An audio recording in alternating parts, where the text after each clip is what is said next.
Welcome to Micaiah Messenger, bringing you revelation news, end times updates, and deep Bible study and fellowship. It's a pleasure to be with you today, and I hope you'll take a moment and subscribe to the channel, hit the like button, and make sure you are getting notifications so that we can keep you up to date on what's happening in these end times. Some rather startling yet not surprising news coming from the UK. They want you to eat bugs.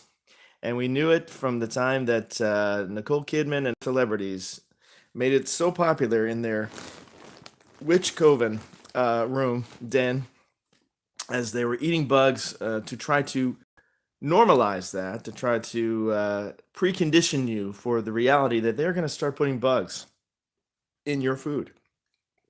That seems to be the plan. And they want to rework the law to allow insects as human food. That's right. The United Kingdom Food Standards Agency has announced plans to review using insects in and as human food. Earlier this month, the Food Standards Agency put out this public notice. Today, we've launched a consultation on plans to bring clarity to the law on selling insects for human consumption. We would like to hear from anyone with an interest in edible insects, particularly trade organizations and food businesses. Yay, it's a new market. It's a new untapped market. Don't you just want to tap into that? Wow. Yeah, that's just looks, it's what is that? It's like noodles, right? Kind of like long rice maybe that moves. The fact that any government anywhere is even thinking of this is astonishingly bad. In 81% of the edible insects studies, edible insects in quotes, of course, have found parasites, of which at least 30% are known to be potentially harmful to humans.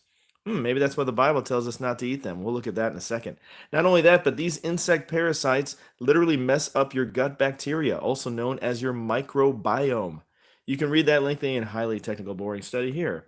There are also stories claiming that Earth's topsoil is fading fast and will be gone in 60 years, thereby necessitating that humans develop new food supplies. And you can read that story as well. There are also alerts coming out now that levels of plankton in the Atlantic Ocean have fallen so dramatically that the Atlantic Ocean is all but dead from a plankton food preserved perspective, and that without plankton, the supply of fish will quickly dwindle to zero because plankton are the base of the entire seafood chain. An Edinburgh-based research team says plankton, the tiny organisms that sustain life in seas, has all been wiped out. The team spent 2 years collecting water samples from the Atlantic. Okay, so they're kind of going on to a different topic here. At the bottom of the food chain, plankton, etc. But guys, eating bugs, this is what they're promoting right now. And why are they promoting that? Because they want to take all the other food away from you. As you notice, they're buying up all the farmland. They're taking the farmland from all the farmers, and they want to own all that land so you can't grow regular food. And so you'll be literally searching for grubs to eat because you won't have any food. They want to take away all the chicken, all the cattle, all the, anything that you would normally be familiar with eating, vegetables and fruits, and they want to leave you with this to eat. And there's a biblical precedent for this. God knew these things would happen, and so He put it in the Bible a long time ago, all the way back in Leviticus. He talks about the things you should eat and the things you should not be eating. Now it's kind of obvious. I know when I see a spider crawl out of I don't say, yummy. I want that. Let me eat that. Can I fry that up in a pan? No, I pretty much go, yikes, how can I get rid of that thing and get it as far away from me as possible? So in Leviticus 11, it says, all flying insects that walk on all fours are to be regarded as unclean by you. In case you didn't already see them that way, God wants to make sure that you are regarding them that way. There are, however, some flying insects that walk on all fours that you may eat. Those that have jointed legs for hopping on the ground. Of these, you may eat any kind of locust, katydid, cricket, or grasshopper. So if you wanted to have some of those, chocolate-covered grasshoppers, I guess that's on the list as far as God's concerned in the Bible. But all other flying insects that have 4 legs you are to regard as unclean. You will make yourselves unclean by these. Whoever touches their carcasses will be unclean till evening. Whoever picks up one of their carcasses must wash their clothes, and they will be unclean till evening.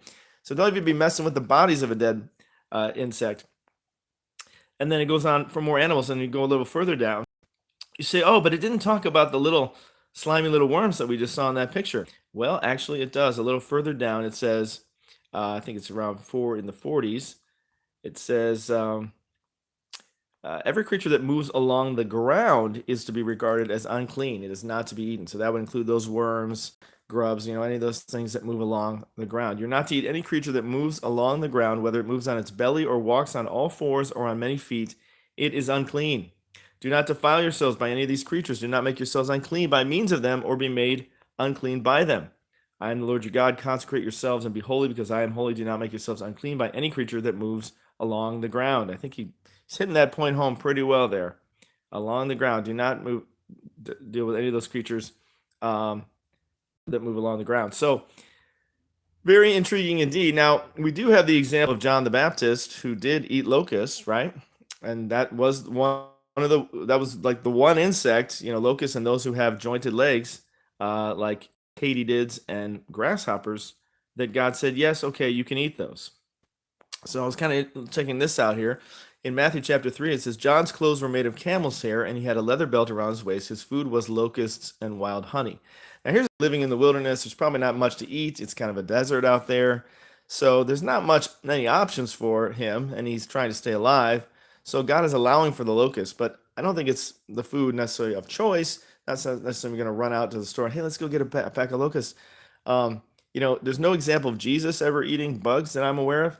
So it was kind of an exceptional thing that John did this, but it was allowed. Biblically, God said, yes, okay, you can eat the locusts.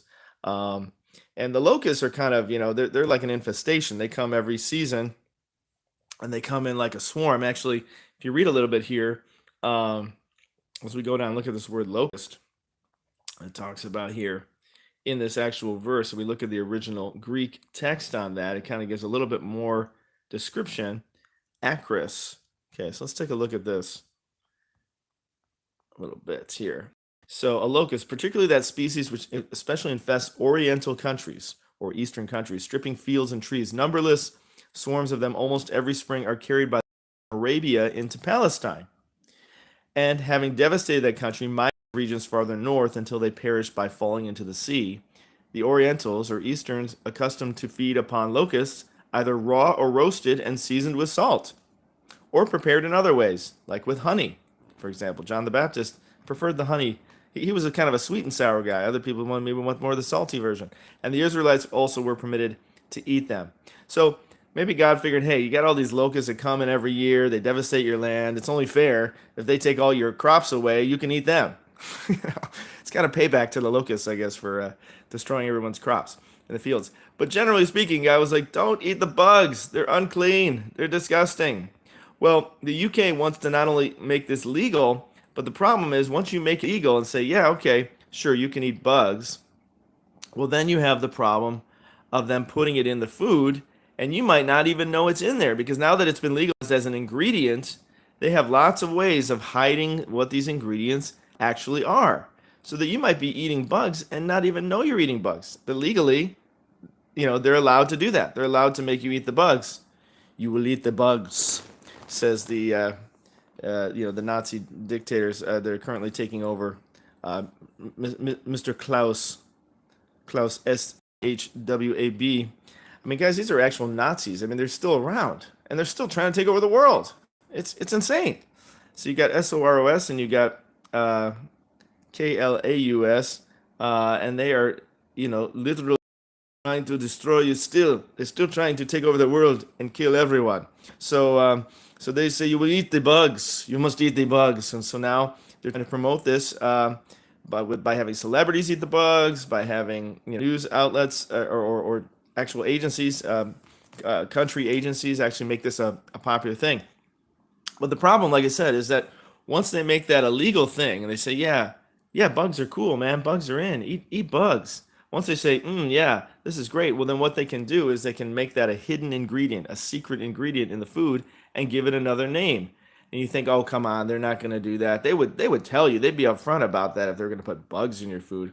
Really? Don't be too sure. Have you ever heard of Castoreum? Castoreum. Ever heard of that? Well, Castoreum is vanilla-scented beaver butt secretions. They're used in food and perfume.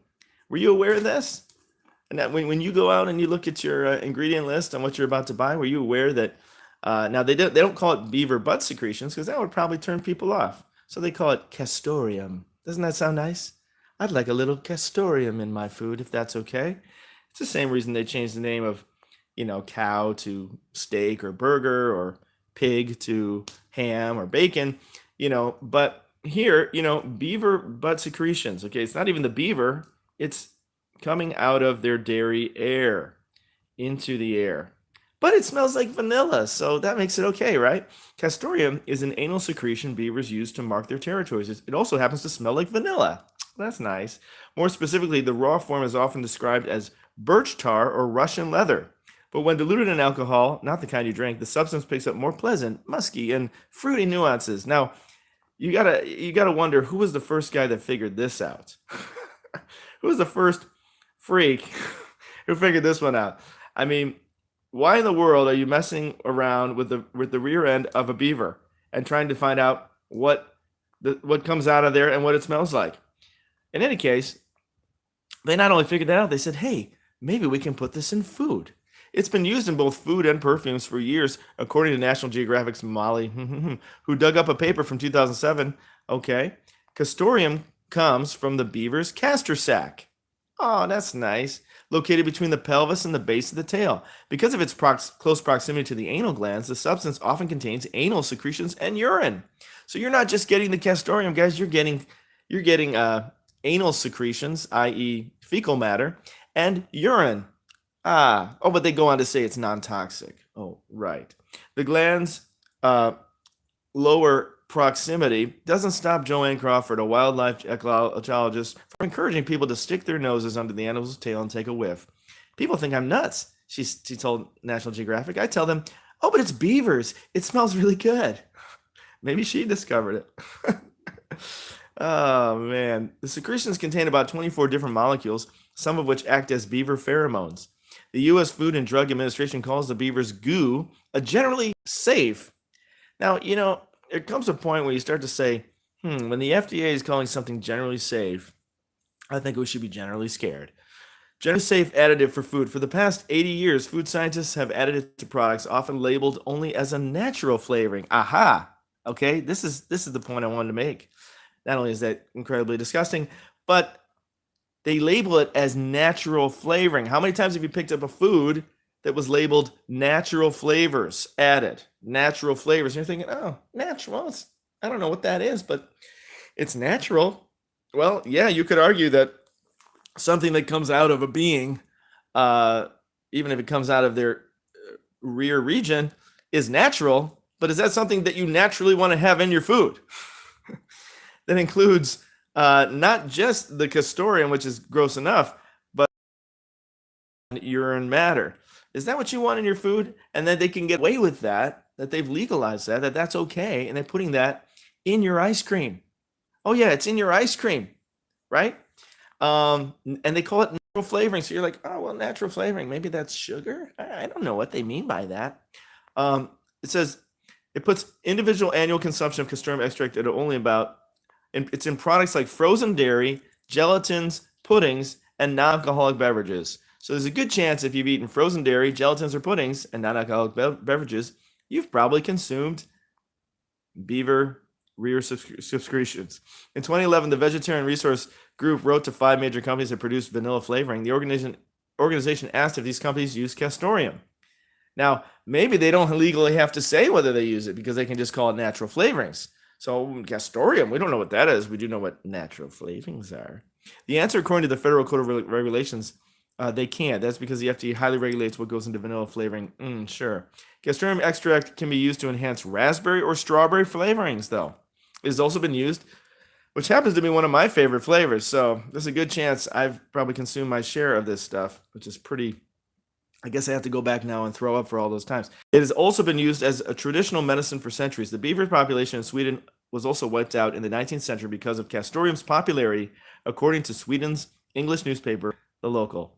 Oh, that's nice. It's popular. It was wiped out in Sweden. They just loved it so much. It was so yummy. You won't likely find castoreum in mass-marketed goods, though. It's difficult and expensive to milk. Although nowadays, who knows? Because see, they're ruling all those things out. So you may be getting a lot more of what the beaver can produce. in your food, along with the bugs. Don't forget the bugs. Ooh, we're going to put the bugs in there. A beaver fresh secretions, dried Castoreum sacs harvested from dead beavers are available for private use at Argo Laboratories. Well, there you go.